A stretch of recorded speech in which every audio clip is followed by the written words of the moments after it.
Former White House press secretary and co-host of Outnumbered, Kayleigh McEnany, joins me now. All right, so there's a lot of dirty tricks swirling around, Kayleigh. Kash, Hegseth. How do you think it's going to play out?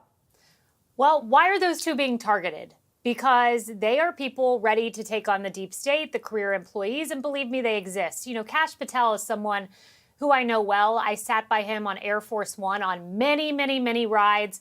We had deep discussions about policy, his ideas. He's very smart. He's very innovative.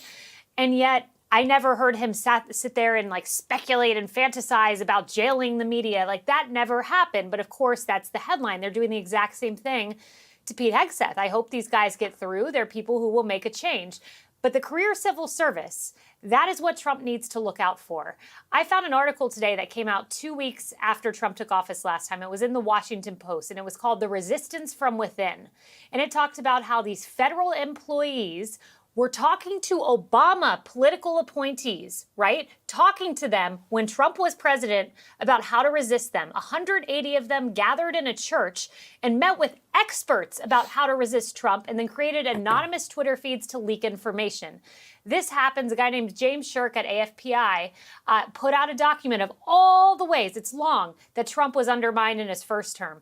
We got to watch out for that because that's coming. They're doing it openly now through the media, but prepare for the resistance within that will happen day one Trump term. Or they're going to resist from home. 42,000 of them, Kayleigh, just signed a deal in their new contract where they get to work from home for the next 5 years. Can you believe the gall it takes as Musk is about to slice and dice with Vivek? They're like, sorry, in our contract, we're going to work from home for 5 years. Are you kidding me? Yeah, because they've been doing it over and over again. There are these guys in Washington, and I got to know them well, and they are political animals.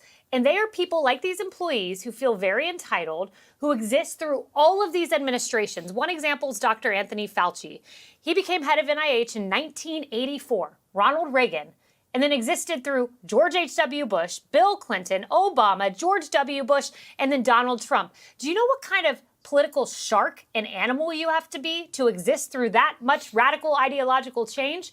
These guys are expecting to keep their job. Like Hoover. They think they're insulated. It's like the FBI director was there for 1,000 presidents in a row. I mean, you really do have to know how to survive the swamp in order to stay that long.